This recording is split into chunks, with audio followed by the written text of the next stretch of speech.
সন্মুখত ৰখা বটলটো দেখি নমিতাই পানী বুলি ভাবি খাই পেলালে। কিন্তু সেয়া পানী নাছিল, সেয়া হ'ল গছত ছটিয়াই দিবলৈ থৈ দিয়া কীটনাশক দ্ৰব্য। নমিতাই ভুলবশতঃ এই বিষাক্ত পদাৰ্থখিনি খালে।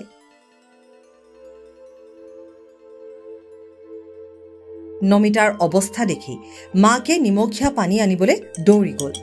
তেওঁ অনুভৱ কৰিলে যে বমি কৰিবলৈ পৰিচিত কৰাটোৱে ভাল হ'ব, কিন্তু সেয়া আছিল সম্পূৰ্ণ ভুল পদক্ষেপ।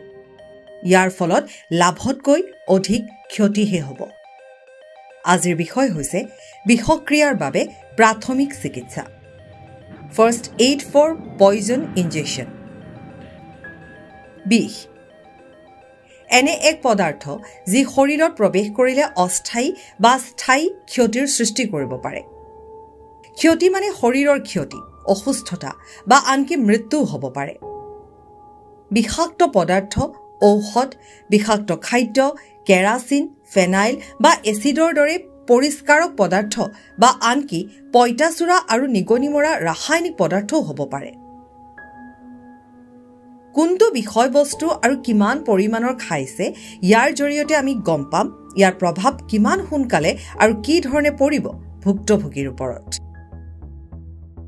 বিষ গ্ৰহণ কৰাৰ পিছত কিছুমান সাধাৰণ লক্ষণ: বমি বা বমি হোৱা, পেটৰ ক্ৰেম্প বা বিষ, জ্বলা-পোৰা যিটো মুখ, ডিঙি বা পেটত হ'ব পাৰে, উশাহ নিশাহ লোৱাত অসুবিধা হোৱা, মূৰ ঘূৰোৱা, মুখৰ পৰা লালটি বা ফেন বৈ অহা, কঁপি উঠা, চেতনাৰ অভাৱৰ দৰে কথাবোৰ দেৰিকৈ বুজিব পাৰি বা একেবাৰে বুজিব নোৱাৰিবও পাৰে, কেতিয়াবা এট্ৰেক হ'ব পাৰে, কেতিয়াবা মুখৰ দুৰ্গন্ধই ভুক্তভোগীয়ে বিষ খোৱাৰ ইংগিতো দিয়ে। বিষ খোৱা বা গ্ৰহণ কৰাৰ ক্ষেত্ৰত কেনেকৈ প্ৰাথমিক চিকিৎসা প্ৰদান কৰিব লাগে চাওঁ আহক। আপুনি নিজে শান্ত হৈ থকা উচিত আৰু সোনকালে ভুক্তভোগীৰ অৱস্থা পৰীক্ষা কৰক। যদি ভুক্তভোগী সচেতন হয় তেন্তে তেওঁ সুধিব যে তেওঁ কি খালে, কিমান পৰিমাণৰ খালে, কিমান সময় আগত খালে আৰু তেওঁৰ কেনে অনুভৱ হৈছে। ভুক্তভোগীক আৰামদায়ক স্থানত ৰাখক আৰু ইয়াৰ পিছত ডাক্তৰক ফোন কৰক। তেওঁক পৰিস্থিতিৰ বিষয়ে বুজাই দিয়ক আৰু পৰামৰ্শ লওক।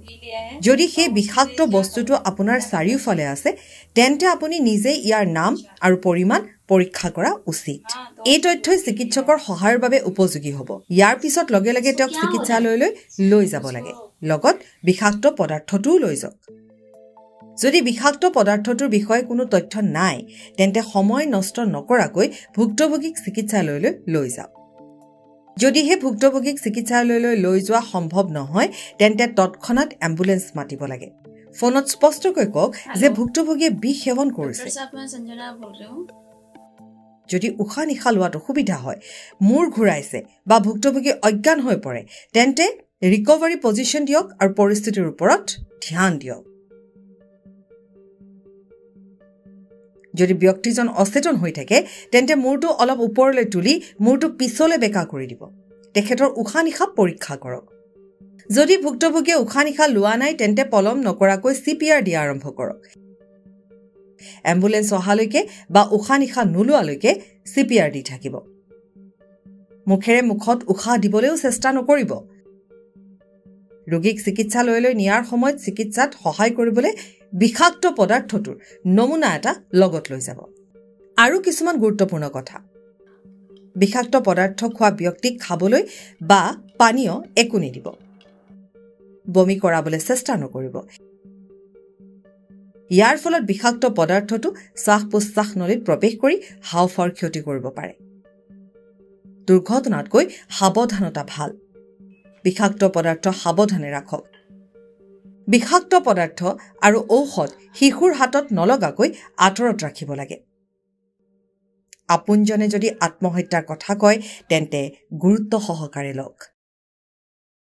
প্ৰাথমিক চিকিৎসা শিকক, সজাগ হওক।